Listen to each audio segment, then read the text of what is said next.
bonjour à tous. Alors je suis ce soir avec Merco. On va vous faire un rapport de bataille sur la partie que nous avons faite jeudi soir à Uchrony Games dans le cadre de la première scénario de campagne KT Express.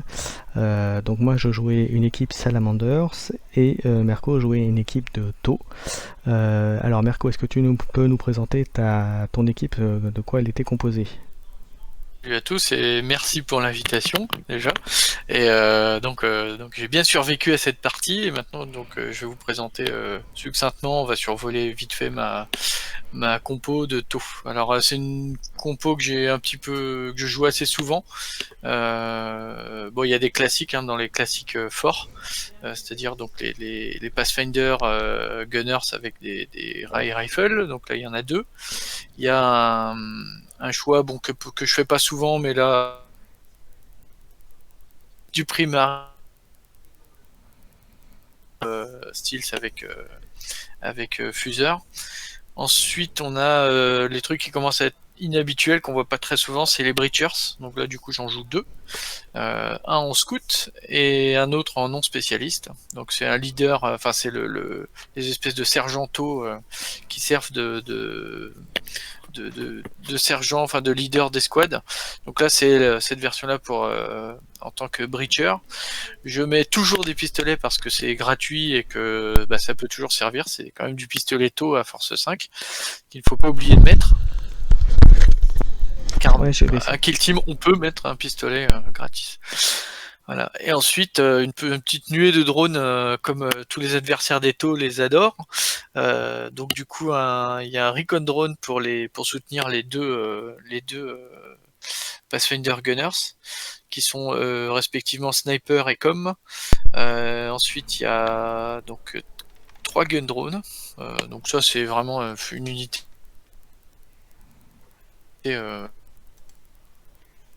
Elles bougent vite, elles sont plus résistantes que les fantassins Tau, ils volent, ils ont une capacité de saturation avec deux armes qui tirent successivement, ce qu'il faut pas oublier, ce qui permet de faire par exemple deux jets de trauma, puisqu'on tire une fois puis une autre fois.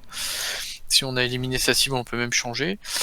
Ensuite, on a un shield drone, lui il sert un petit peu pour suivre la Stealth. Elle est là pour encaisser les coups. Et ensuite, du coup, j'ai choisi le set de Tau. Donc le set de Tau, c'est un petit peu leur doctrine.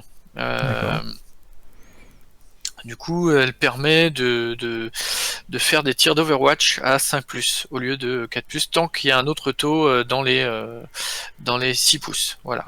Ça fonctionne un petit peu comme pour le bien suprême, qui permet aux autres figurines qui voient la figurine qui charge de tirer dessus. Voilà. Donc du coup, ça change un petit peu la façon de les jouer. D'accord. Alors moi de mon côté, donc je jouais une équipe de Salamanders. Mon chef, c'était un intercesseur sergent qui était équipé d'un flammeur à main, enfin à une main. Et ensuite j'avais deux intercesseurs qui étaient un démolition et un com, et le dernier spécialiste c'était un river combat, voilà, qui était par contre avec l'option carabine et non pas pistolet.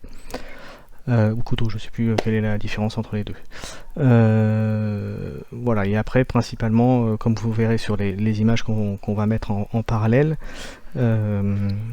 j'avais aussi un tactical marine, un scout sergent et un tactical gunner qui avait lui un meltagun, et voilà, vous verrez que très rapidement j'ai fait une erreur de placement dès le début.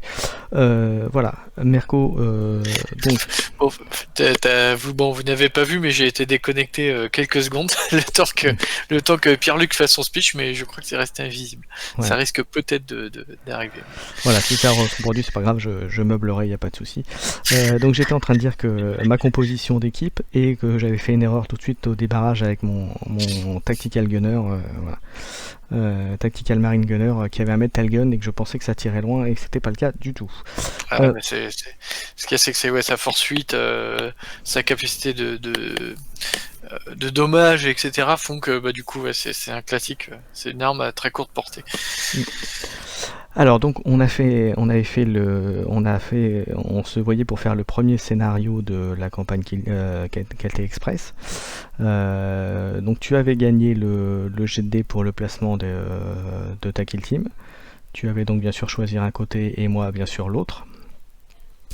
Est-ce que tu peux rappeler vite fait l'objectif de la mission pour Alors l'objectif de la mission, en un mot, hein, il est de trouver des données qui sont réparties dans des caisses, dans 6 caisses sur le terrain, qu'on place tour à tour.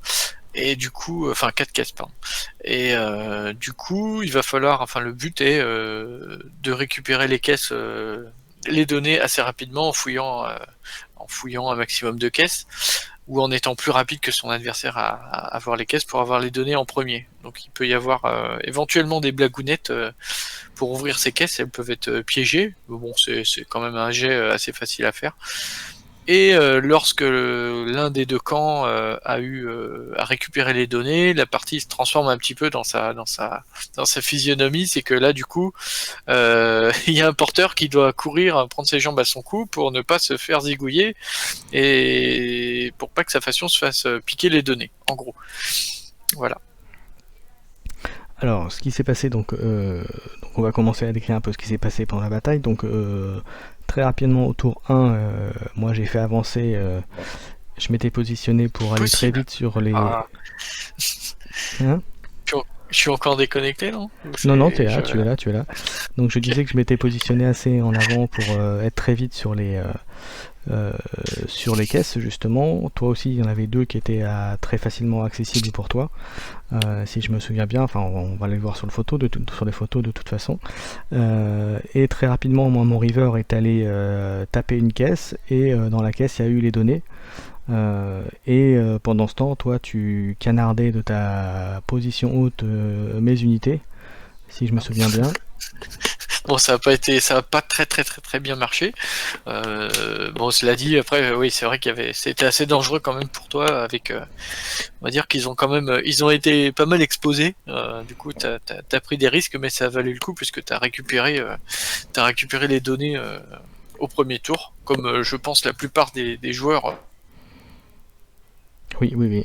Ça valait le coup tout de suite, puisque du coup mon river a pris les données et a pu très rapidement au tour 2 s'éloigner très vite vers un autre bord de la table, où vous verrez au tour 3 et 4 il allait se planquer, et Merco n'a pas pu venir le chercher, et moi avec mon intercesseur sergent, j'ai un peu chargé ses unités, et puis les autres se sont chargés en fait de protéger la zone du river. Voilà. Et au final, lui m'a fait très mal avec ses railguns qui étaient en hauteur. Il a avancé avec son leader. Donc je disais simplement que mon river a eu la chance de prendre les données tout de suite, et que au tour 2 et 3, il s'est vite positionné à l'arrière, et que tu n'as pas pu aller le chercher, que tu as essayé, mais tu n'as pas pu aller le chercher, puisque j'avais ma Marines qui ont bloqué un peu et qui ont canardé ce qui est passé qui était passé à proximité. Donc voilà. Ce qui s'est passé, c'est que mes pièces qui servaient, notamment la Stealth, qui servait on va dire, à chasser un peu le porteur de données, a subi coup sur coup 2 touches, enfin 2. Elle a été, on n'est pas forcément, mais en fait, bon, déjà les bonnes capacités des Marines pour toucher et blesser, additionné aux capacités des Salamanders pour de temps en temps pouvoir relancer, faire une petite relance par-ci par-là, et ben ça fait une différence, ça fiabilise quand même tous les tirs des Marines, quoi, qui sont déjà pas mal en carac. Et du coup, les rares fois où ça rate, pouvoir avoir une petite relance, ça peut faire vraiment la différence. Et puis bien choisir la relance aussi, oui. Et bien choisir la relance. Voilà, tout à fait. Donc à savoir que, je pense que ceux qui connaissent pas, les Salamanders peuvent relancer par tour, enfin par phase, à la fois un jet pour toucher et un jet pour blesser. par phase. Donc c'est pas mal quand même. Et donc c'est l'optique que moi j'ai pris, c'est que quand tu es parti à la poursuite de mon River, moi avec entre guillemets mon mur de Marines, dès que ça a dépassé mon mur de Marines, je carnardais tout ce qui bougeait, quoi. Voilà. C'est pour ça que je me suis acharné sur ton scout en l'occurrence. Voilà, mais ceci étant dit, t'as fait quand même très mal avec tes railguns. Et c'est pour ça que d'ailleurs sur le tour 3 et 4, si j'ai bonne mémoire, j'ai engagé tout de suite tes figurines pour éviter de me faire tirer dessus trop facilement par tes railguns justement qui étaient en hauteur et qui avaient un accès sur une bonne partie de la carte. C'est ça. Bah, du coup, ça a été quand même un engagement de bras cassés quand même. On n'a pas été très très bon des deux côtés. Non, moi au tir et les marines au corps à corps, ça a été un peu poussif, quoi. On a fait énormément de blessures légères, des trucs. Mais bon, après c'était un peu le but, c'était aussi de protéger ses figurines. Et voilà, ce qu'il a réussi en engageant, on va dire moi des figurines pas très performantes au corps à corps, comme la plupart. Et voilà. Donc, il a tenté le coup. Après, j'avais tenté aussi quand même un firelock, c'est-à-dire quand on commence à cerner avec des taux les figurines adverses, de sorte à ce qu'elles chargent une seule figurine et du coup elles se prennent. Alors ce qui n'a pas aidé non plus Merco, c'est que très rapidement, il y a eu un de ces drones qui était central sur la carte, vous le verrez sur les photos, a été stunné pour avoir raté son jet de commandement, de morale, et donc du coup voilà, justement ça a un peu perturbé je pense son déploiement et ses phases justement d'Overwatch s'il y a eu. Donc je crois qu'il y a eu une seule phase où il a pu tirer, et malheureusement la seule figurine qui était à côté c'était ton drone qui était sonné. Hein, je disais que c'est que t'as pas eu la malchance que tu as eu aussi, c'est que le drone qui était central, qui aurait pu t'aider sur les Overwatch, a été sonné très vite. Surtout qu'il a été battu, t'as pris le parti de le descendre, du coup ça a commencé à... Après bon, il était on va dire qu'il pouvait pas trop faire le job non plus, du coup il avait... Et que du coup t'as pu déverrouiller un petit peu la situation et commencer à faire une charge par-ci par-là. Voilà, t'as marché sur des œufs et ça a fonctionné. Voilà. Alors voilà, pour la petite histoire, voilà, pour vous faire schématiser un peu ce qui s'est passé. Donc au tour 1, mon River est approché, a pris la caisse, et au tour 2, 3, il a reculé et il s'est positionné derrière un mur, il a plus bougé, il a attendu que ça vienne. En parallèle à ça, moi mon sergent et mes autres troupes, ils ont un peu géré comme ils ont pu l'avancée de Teto. Et à contrario, toi donc tu as continué à canarder avec tes railguns, tu as avancé avec ton scout qui a réussi à passer, mais malheureusement effectivement il s'est pris un tir de barrage de mes Marines. Voilà. En fait, j'ai fait un jet assez, j'ai fait un 6 pour on va dire en gros pour faire une course. Et puis bon, j'ai voulu suivre avec le drone n'a pas suivi, j'ai dit bon je suis dedans, j'y vais quand même. Et du coup je me suis retrouvé avec mon truc sans mon précieux drone qui est là pour encaisser les coups, quoi. Qui fait des fois vraiment une différence, parce que bon, le shield drone c'est quand même un truc qui a l'équivalent d'un Feel No Pain à 5+, avec en plus une save invulnérable. Donc voilà, c'est quand même...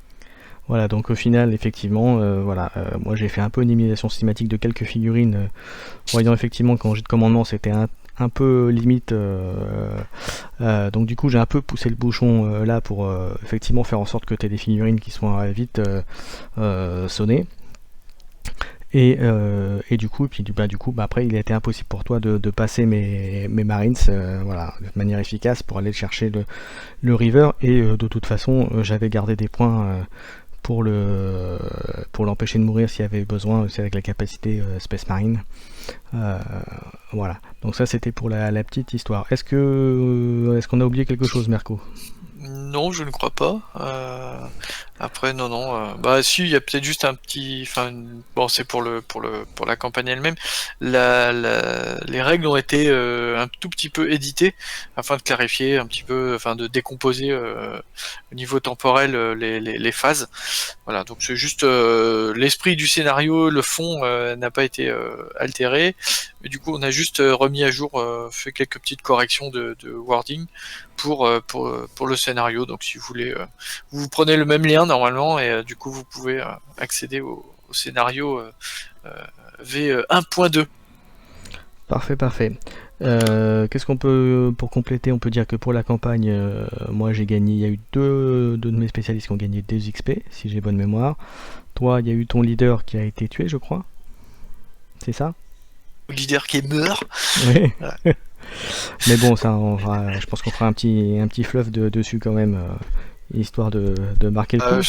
On va faire un fluff pour introduire la revanche, qui fait que du coup, ce fameux River, il a à ses trousses une bande de une bande de taux enragés là, qui vont essayer de lui repiquer les données.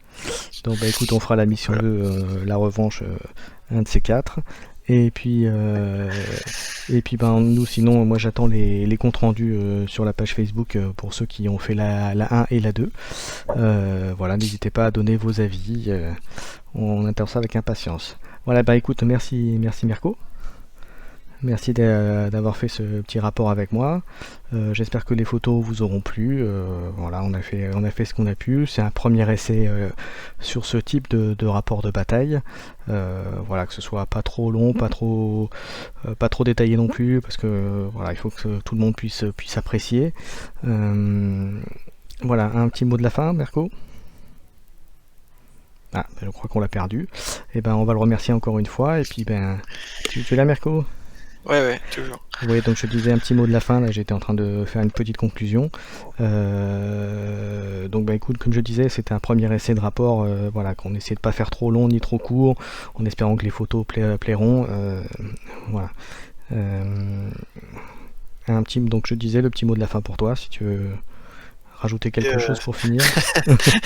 Et ben, vivement la suite. Hein, on vous fera du coup, je pense, une petite suite sur le prochain scénario, qui est normalement on va dire, où les troupes qui ont récupéré les données s'arrêtent pour tenter de les décrypter avec aux trousses les poursuivants qui ont été battus au précédent scénar. Donc c'est un petit avantage de la campagne, c'est que